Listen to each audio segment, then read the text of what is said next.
Oh, really? Yeah, commission meetings are open like council. Get my notes up Yeah, I know it's different getting back in the groove.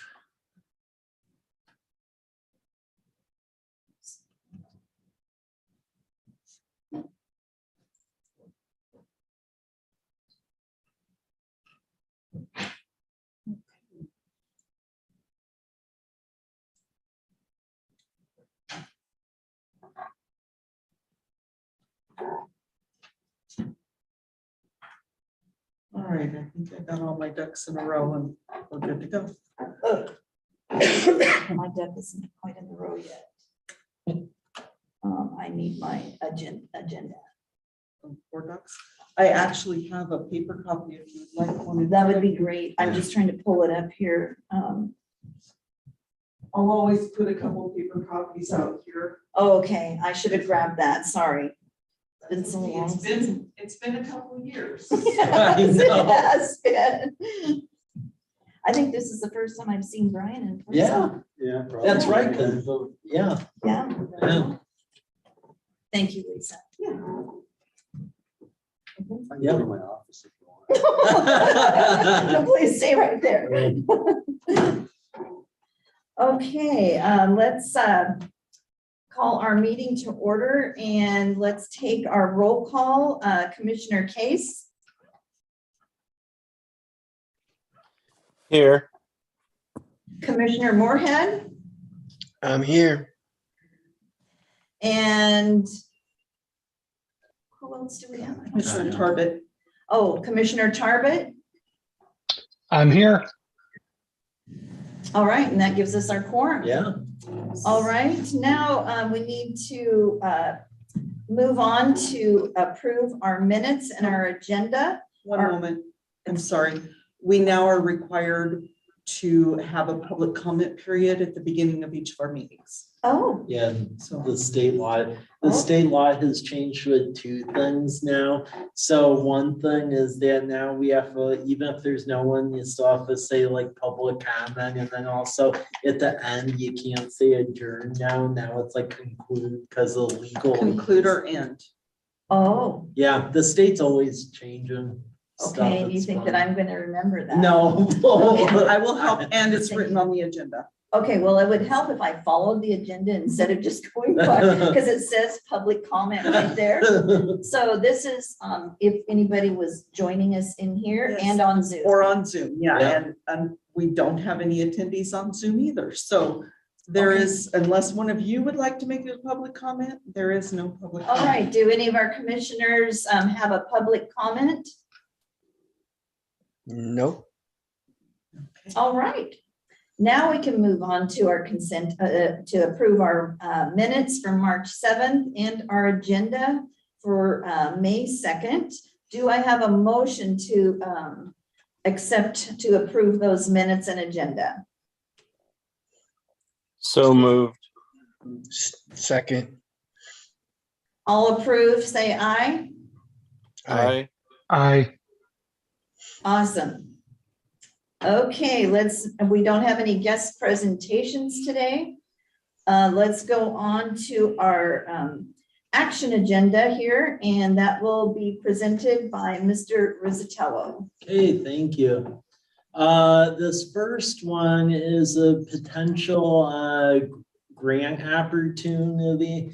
But I need to know if there's the interest even there to like put in the effort to pursue it. So as you know, for many years, we've discussed the back and forth about the whole downtown association idea, because keep in mind, since we don't have one right now, like all of you in town that pay your B&O taxes, the state just keeps all of it and then sends it wherever. If you have a downtown association, it's like a certified Main Street organization, Essentially, you pay your B&O taxes instead to the downtown association, and then you get a credit for what like you would pay to the state. And then that money is able to stay local and help support events. And you can do incentive grants with it, like facade improvements, and pretty much do what you want with it. That's how we kept the lights on with the economic development group in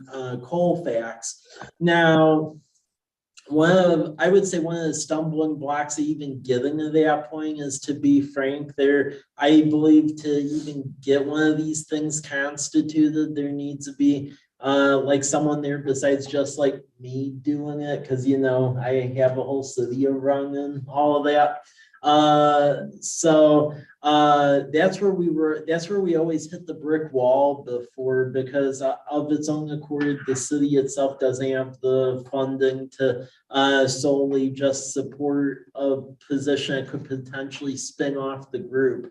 What's interesting is, as of late, the Washington Historic Preservation Trust and the state of Washington Department of Archaeology and Historic Preservation, they have an affiliate grant program where if you're an affiliate Main Street community, which we are, they essentially will pay up to 75% of the salary and like fringe benefit costs and everything else for a staffer to spin off a downtown Main Street group.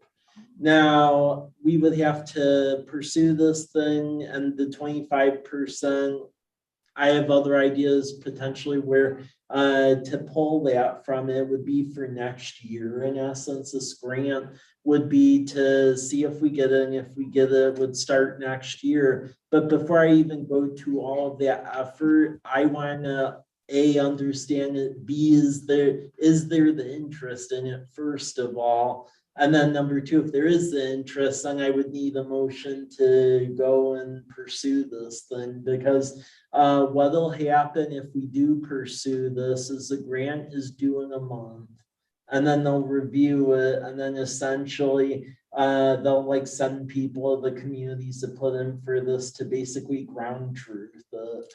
And they're gonna fund like roughly about up to like 10 of these around the state. I think we have a good solid chance at it because we've been an affiliate for a number of years and have kept up on the reports, and many others have not. But before I go with that for putting this in, I just want to open it up. Is there a interest in it?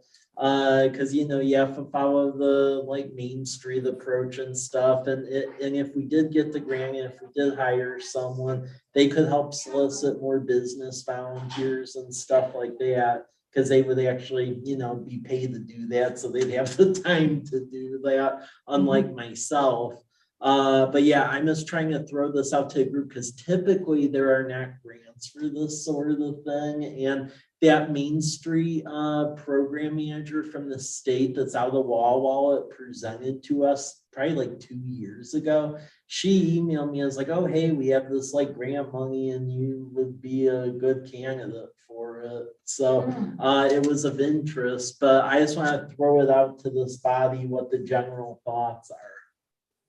Okay, commissioners, do you guys have any thoughts or questions on that? So Yeah, Mike, this is Kyle.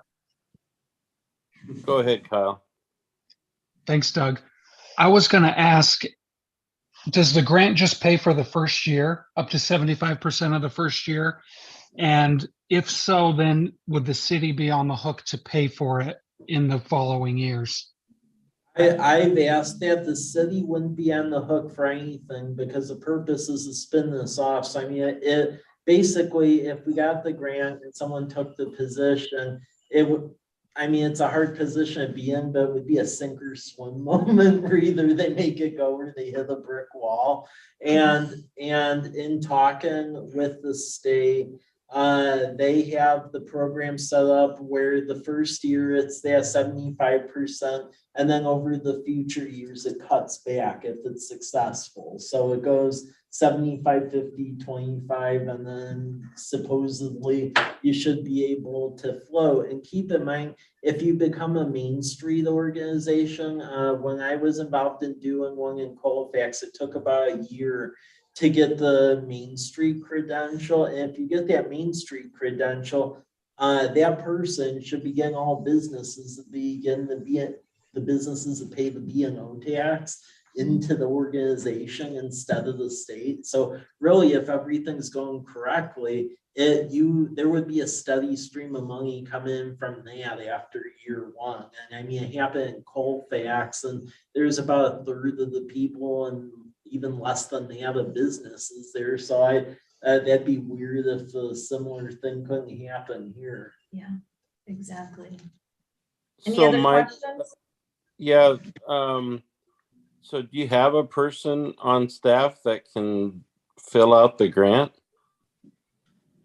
I put it this way, I don't have someone that could fill out the grant. I've done this before when I was in Colfax, so I could knock it out of the park quickly because I have a boilerplate I was able to do before. But before I go to that effort, I want to understand if there truly is the interest there before we go to do that. Otherwise, I won't waste my time. Exactly. This is the same issue we've discussed about 3 times now in the last 6 months, right?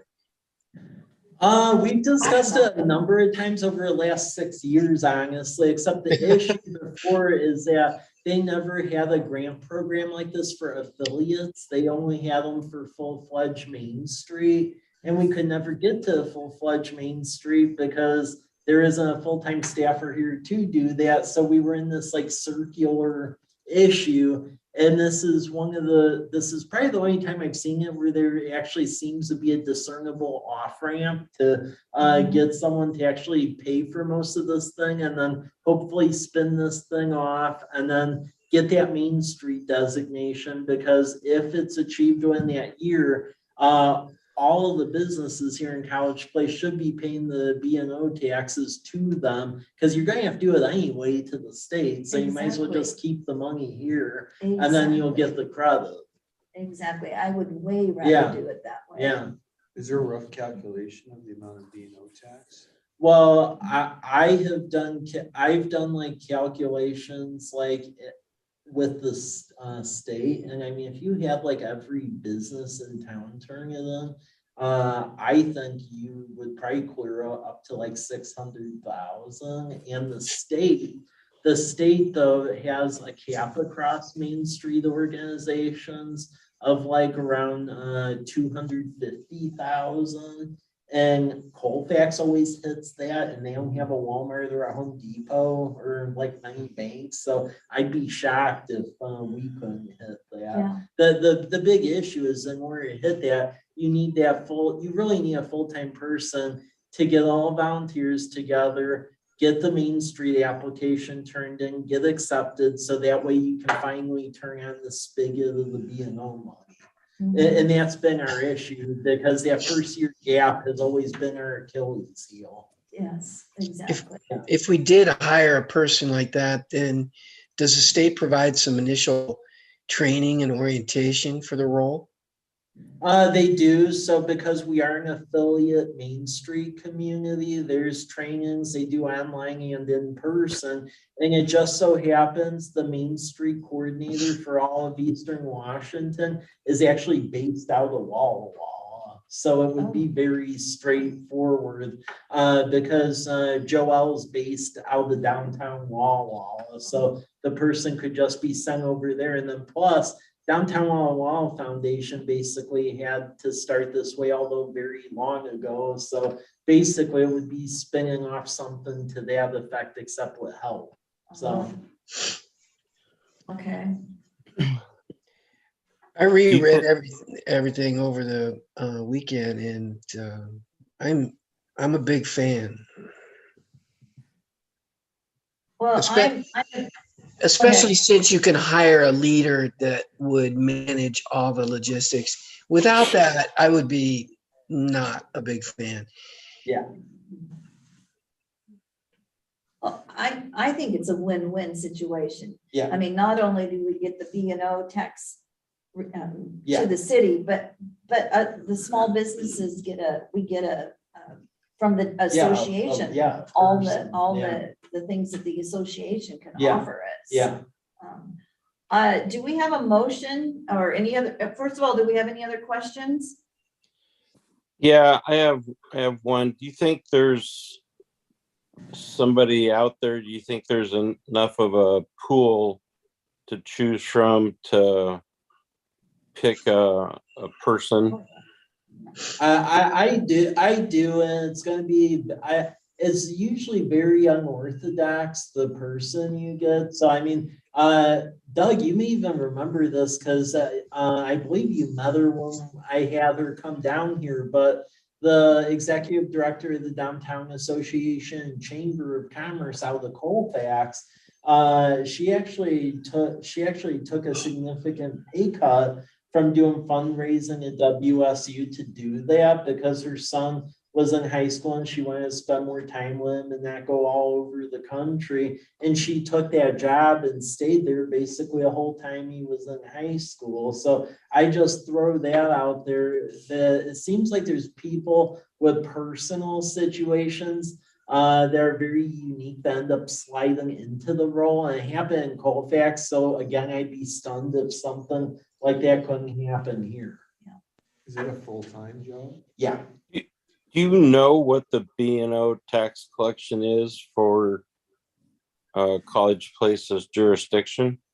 Yeah, I checked out, it was over like 600,000 and the cap of like the B&O tax you can like keep through your Main Street organization. This is another unorthodox thing about the program, but basically they've increased the cap of the B&O taxes that can go into this Main Street thing. So basically on New Year's Day as a business, you have to you go on the online website and you just like pledge your money to the downtown group. The cap ends up being a little bit like north of around like 250,000, but then that can be used for any sort of business, incentive, events, all sorts of stuff to help prop up the downtown and in general, the city. So that's a little bit of what it's about. So, yeah, we have a significant B&O tax collection in here because of the banks, the big boxes and other sundry things. And even like people that sell stuff on Amazon, they have the state amount ends up being residual here. So After you spin the organization off, who oversees like the director? that would be a board. So I mean, basically what would happen is, I mean, there could be some people on this board that decide to be on that board, and that person who would get that position, I would fully expect that they would be recruiting, because they actually have the time to, volunteers from the local businesses to help fulfill that board. I mean, that's what happened in Colfax. So that's who it would have to be. Typically, the boards range from 5 to 7 people, and they usually like meet monthly, but it's usually, it constitutes the business owners, even though the main emphasis is supposed to be on the downtown. It doesn't preclude the other businesses from joining in, because in Colfax, some of the people on the downtown board who gave the B&O money were not on Main Street. They were on Highway 26 out by the wastewater treatment plant in Colfax. So I just say that like what I would view as some of our bigger fish on this, like Walmart and Home Depot and ones like that, they could contribute as well. And it wouldn't preclude them just because they aren't on our Main Street. Right. Well, do we have a motion from our commissioners for Mr. Zatello to pursue this grant, these grant monies for this position? So moved. A second. And all approved, say aye. Aye. Aye. Aye. Awesome. Okay, Good. good. I'm happy with that. All right, let's move on now down to our federal infra grant by Mr. Sotelo, please. Okay, thank you. So this grant opportunity is from the federal government, and the interesting thing this year is that they've set aside monies specifically designated for our rural projects. Typically, it's just a large bucket of money everyone bids on, and then no one in rural areas ends up getting any of it. This year, there is roughly 40% set aside. The interesting thing is they went more like catalytic, larger scale projects to fund. So the floor of even turning anything in would be like about $5 million. So what we are proposing in this grant opportunity is to merge two projects we were planning to pursue in future years into a larger project to see if we get federal money. So I have a pointed name so that way we could sell this thing. So I'm calling it the College Place East-West Connector Project. And it basically, this would include Majanier Road and then 12th Street. So Majanier Road, what we're going to count as the match on this whole project is, as you may recall, we did get Metropolitan Planning Organization grant money for engineering on Majanier Road. So that can count as a match on this. But basically, if we get this grant, it would include rebuilding Majanier, because as we know, that future development is happening to the south, so it does need to be brought up to an urban standard. And then 12th Street, we've had that probably for the last 5 years in our 6-year capital facility plan. Initially, we were calling to break it out into 2 elements, where element 1 would be from Larch to College. Element 2 would be a couple of years down the road from Larch to Myra. In this case, we're lumping everything all in together because there's a very good shot that at least better since I've been here, where we could get this whole thing. So that's what we're trying to do. And in order to do this, I'm going to need letters of support from anyone and everyone. So City Council already passed a resolution of support. I'll need a letter of support from this body, and then there'll be emails circulating shortly for all businesses, because you have to show that this has an economic benefit to get this grant. But I think we stand a good shot at it, so we're going to make a run at getting this. Okay. Any questions? All right, well, do we have a motion to accept this and to get this support letter from our group here for the federal infra grant? Motion to issue the letter of support. Second. And all approved? Say Aye. aye. Aye. Awesome. Okay. Let's move on to our staff reports and our farmers market update by Ms. Niesel. Okay, so farmers market's coming up real soon, a couple weeks. And right now, Sherry's been working really hard on everything. We've got live entertainment scheduled for every market day. We have food access programs. We're eligible for SNAP EBT.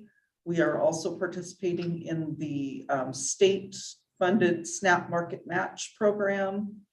And the Walla Walla Health Department, the Walla Walla County Health Department is again this year doing their Kids Club and Kids Club Cash. So That entails they have cash cash dollars, kind of like the market match money that they hand out to any children that come to the market, and those kids can go use that fund, that Kids Club cash for fruits and vegetables.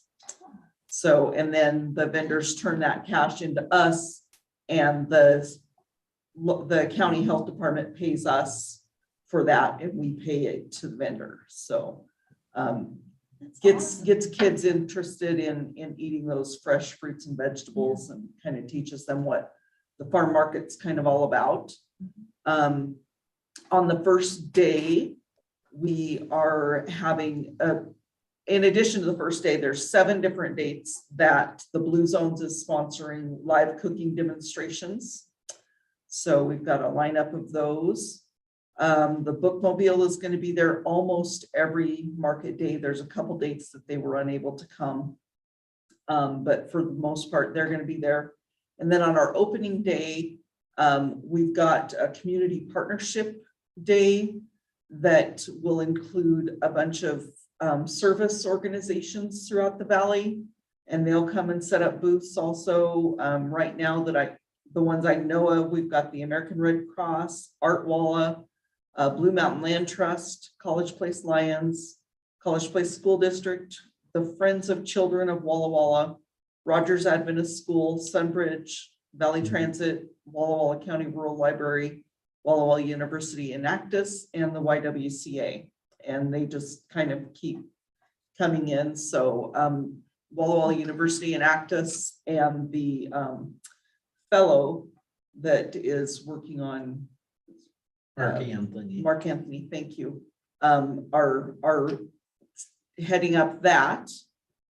So we're going to kind of have a big deal on our first market day, opening market day. So hopefully that'll really get the word out to the community that we're there, and so we can increase our market traffic during the rest of the year. So will public health be there every farmer's market to hand out those Kids cash? the kids Yeah, they cash? were They were there. last year. They partner with us. They partnered with us last year, and they're committing to it again this year. And they actually share the city booth with us. Okay. And last year, I don't know if they'll do live activities, but last year they had activity packets for the kids. So the kids would come up, sign in at the booth, and they got to pick a different activity packet that they could take home with them to create different things and coloring. Some of it's, different games and stuff like that. And then they get their Kids Club cash and go spend it. So That's awesome. Is there a way of getting this? Do we have this information out to the schools? Like we do have it out to the schools, and it's the SNAP Ed program person who's doing it. And so she's also getting all the information out to all of the SNAP education people and all of the SNAP and WIC customers that come in through the health Okay. department. So Okay. yeah, but the Kids Club cash is not dependent upon financial need or anything like that. It's any kids that come to the market. Any kid that no age, is there an age limit on it? Or do they just figure a kid? That would be a question for them. I know last year we didn't really have anybody coming that didn't look eligible. And Yeah. even when there was some that looked a little bit older that were with younger kids, she always offered it to them too. Sometimes they accepted, sometimes they didn't. So I think that's awesome. I think they just want to make sure and get young people interested in coming to the market and getting those fresh produce and Right, exactly. learning about that. So Exactly. So will we have a schedule? I'm presuming that there is a schedule that I can print out, that we can post it, that will tell us that, who's performing on what night. there will and- be, those will be coming. Yes. Okay, Yes. okay, Don't have it yet, but they will be That's- coming. awesome. Okay. All right. Does anybody else have any questions on our farmers market update?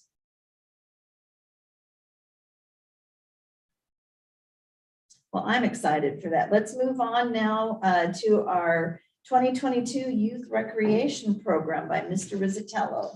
Thank you, and I want to get the flyers out to everyone so you could post it at your businesses, but the city applied on behalf of Sunbridge, College Place Public Schools, and then Campfire for this very large SEEK grant from the state and the Association of Washington Cities, and we ended up receiving about roughly $220,000 to really expand out youth rec programs. So these agencies weren't able to submit them themselves. The city essentially has to act as like the middle group and divvy out the money.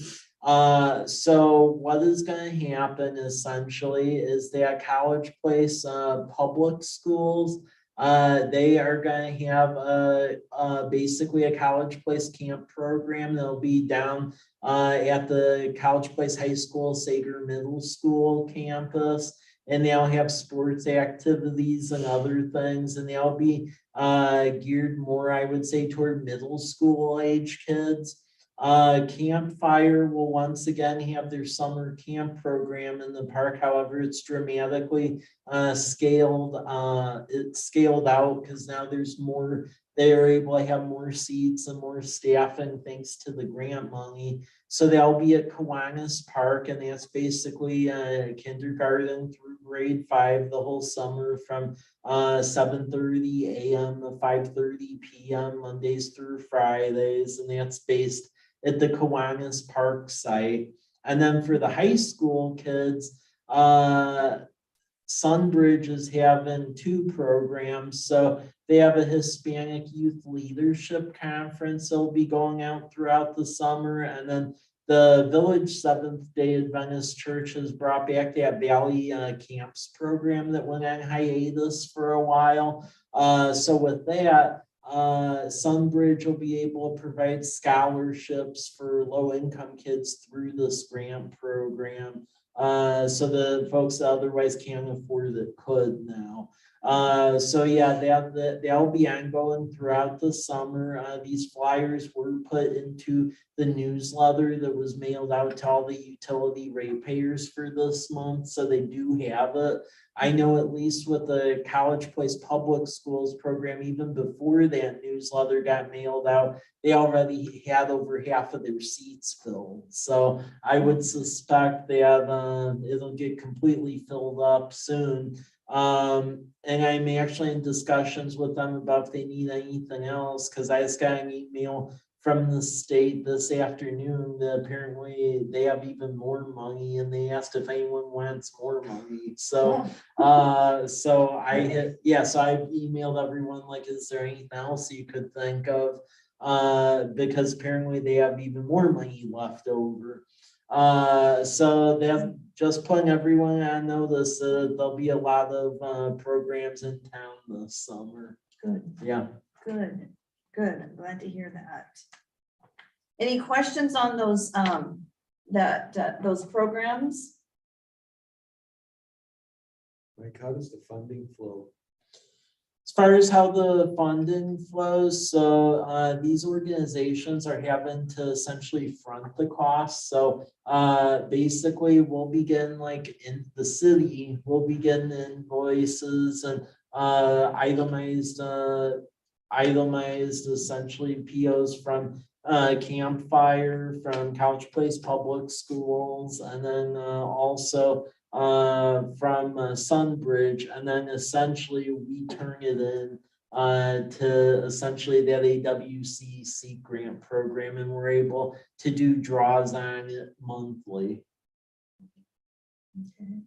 And it can pay for any youth activity that basically the public schools, Campfire, or Sunbridge offer in town here. So it can be, it's basically residents in College Place only it covers. And it can cover those activities between May 15th and October 15th.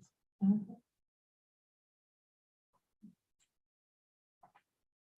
So this went out in the utility, and do we have a poster or anything for that? Yes, we do.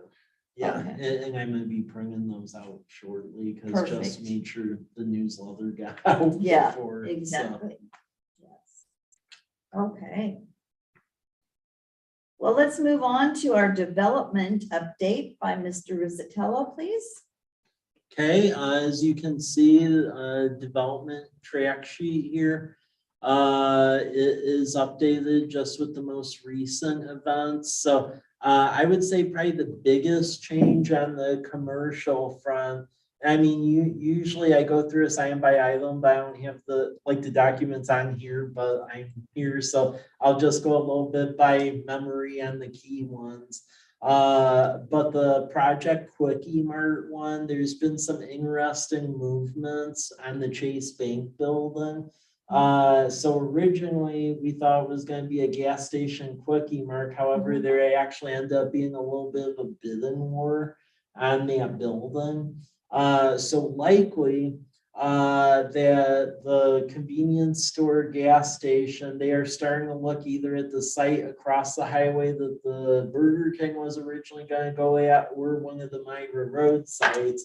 But the Chase Bank building actually just got bought, and it was bought by a national Mexican fast casual restaurant chain that'll be located here.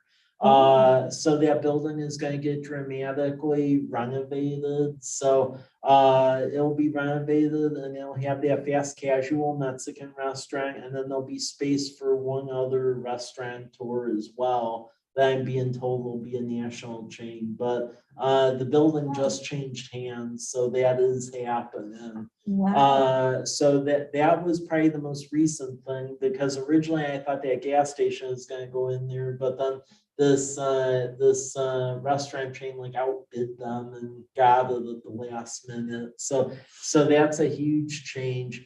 Other stuff, Commercial Drive. There's a landscaping business that's going in over there. The Burger King is actually still alive. So the backstory on that is we have franchisee that is representative of this territory, and because of the construction costs, for labor and materials, they were going to do ours as well as like 10 other ones across here in the Tri-Cities. And the labor market is so tight right now, they basically like gave up. However, interesting thing is our community development department got a call from a Burger King franchisee that's based out of Zilla. And they requested the plans because they have a fully ready to go engineering plans and the whole 9 yards. And we believe that that is alive. So some more to come on that. Also this month is the Economic Development Convention in Vegas. I'll be going to that in a couple weeks. There are some national chains that are starting to circle around now. So we're gonna see what happens with all of that. So Project Bed, that's a hotel that may go on College Avenue. And it's basically local investors, and may have to do with the university, but there are some feelers out there about that one. Next page. This goes into some of those big boxes I mentioned. So again, ones where we can't discern who they are, we can give little kitschy names you can infer what they are in a way by the name, but I'll leave that to the imagination. Project Coat. And again, both of these have locations in the Tri-Cities, so I'll just couch it that way. Project Coat, they are now interested in entering what's considered the Class C market, which we are.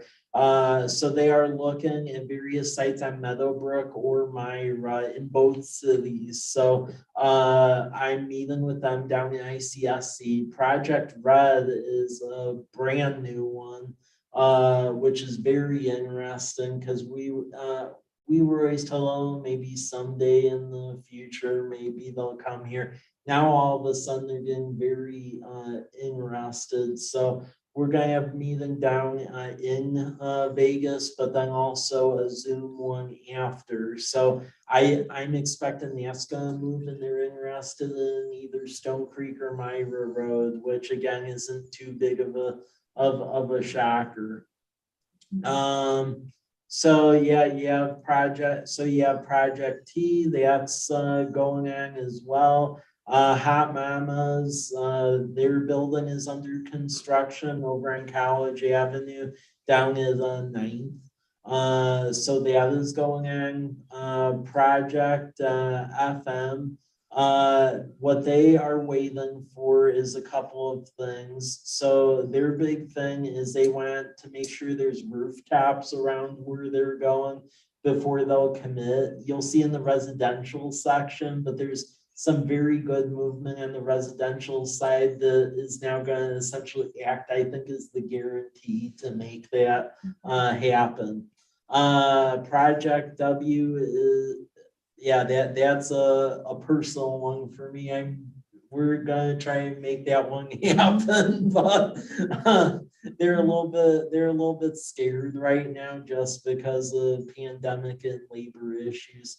Project D, they still have an interest at that Myra and 125 intersection, but it's contingent on getting that left turn off of Myra, which is contingent on Walla turning the other intersection to a roundabout at 125 in Myra. They are turning an infra grant as well for that, so it'll be interesting to see what happens.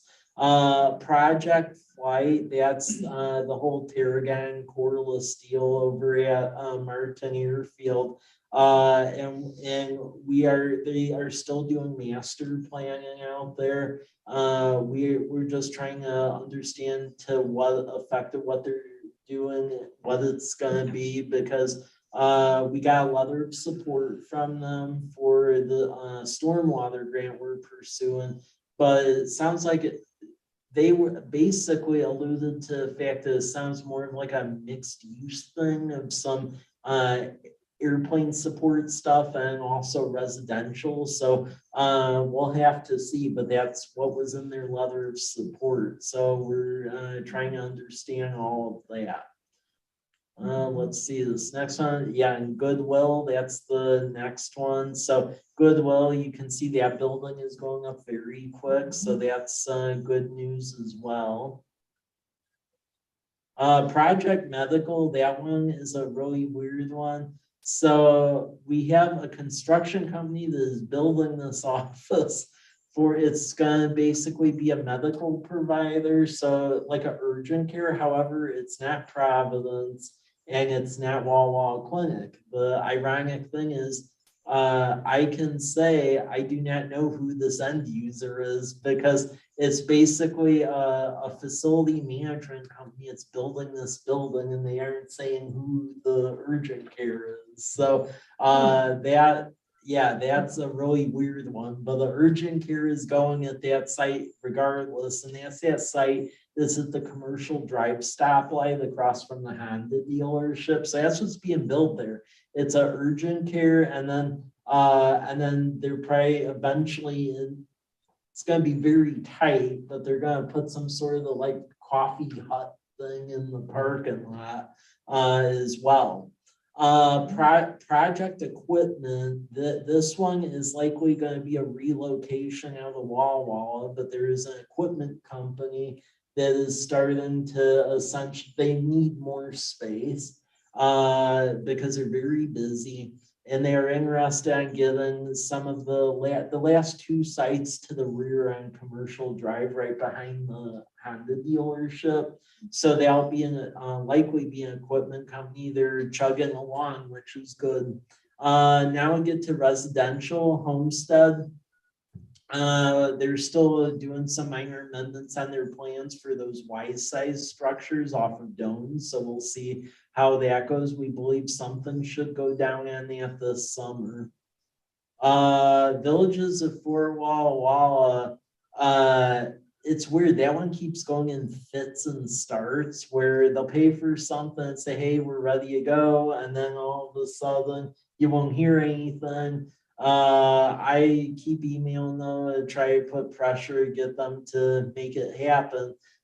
They said because they're redoing a market study and they are saying they'll be under construction in Q3 or 4 of this year. They do outright own the site. That lawsuit that was preventing all of this has gone away now. So that's not the holdup.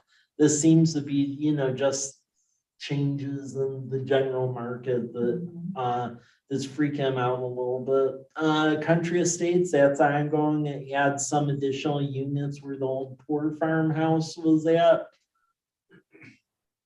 Other stuff, Sermon development projects permitted and ready to go. We're just waiting for them to break ground. They have a house over on Spitzenberg across from Wenzel Nursery. So we'll see what happens there. Stone Creek development, this is a big one.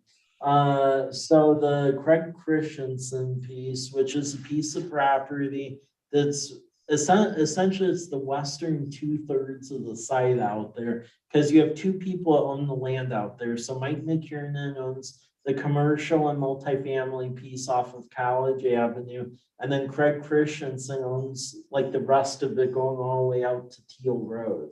Well, and Craig's is the bigger piece. It's about roughly 200 acres of the 260. Craig's piece, the deal has closed for Craig's property, and I can allude to who it is now. So what it is there's a development company and they have a lot of doing his business as names. So they sign their letter of support is like College Park LLC, because they do a lot of development that supports colleges and young professionals and stuff. But the master developer organization is this group called Lakeside. They do a lot of development around Spokane and Coeur d'Alene. Their president is John Hemminson, and they are planning to do a very large development on Craig's property. And they now have control on Craig's piece. So we do believe that is they still have to do all the engineering and all of that. But as far as ownership goes, though, it's no longer, oh, well, this may happen, like it's going to happen because money's been plopped down. So we're going to monitor that as the plans come through. Nothing's been turned in yet, but we do know that the deal has gone through. Villages of Garrison Creek. This one is ongoing one. So as you know, there's that vacant donut hole property in the middle of the development that's owned by Phase 5 Development, and they initially turned in an application for development about 70 or so homes in the middle. City received a litany of public comments about it, and then those fed into some conditions for the developer and to also do a transportation analysis. That is being worked on now, and I know Community Development Department is going to work as we get all the information turned in. They'll be working on essentially doing a whole nother thing with the hearing examiner and everything else to see where that goes. But there is interest to finish out that Villages of Garrison Creek development with the donut hole property. So Project Bell, that one has also changed ownership. So that was owned by the Bell family. That's that vacant lot at the southwest corner of 8th and College. There is a developer who's based out of Prosser who does mixed use buildings. He now officially owns that property over there, and we are being told that he wants to do potentially a 3-story mixed use structure with commercial on the base and apartments in the top 2 floors. So no plans have been turned in yet, but the ownership did change. Project Kelly, so that's J&J Kelly Construction. They bought out some property off of Southwest 12th that was owned by Mark Meary. And they are planning to do a series of like duplexes and townhomes out there. So basically, if you were to take a map and you would draw a line, like if Davis kept going down to 12th Street, they're gonna build where Davis would be from 12th to 10th and put residential in there. So we are working through that with them. They're working on some conceptual stuff right now, but the ownership on that did change hands, so there is that. Other stuff, Whispering Creek, this is the Dan Priest developed, Roger Maidment development off of 8th Street. That is finishing up in short order. The last 2 homes are getting framed right now, and then that'll be a fully complete subdivision right off of 8th. And that is pretty much what is happening right now on the residential and commercial fronts. Any questions?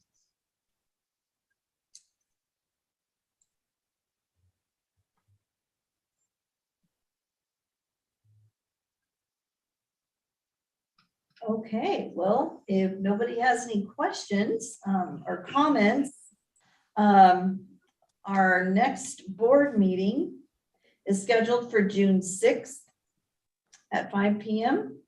And if I could have a motion to conclude our meeting. Motion to conclude the meeting. And a second, Second. and all in favor, say aye. Aye. Aye.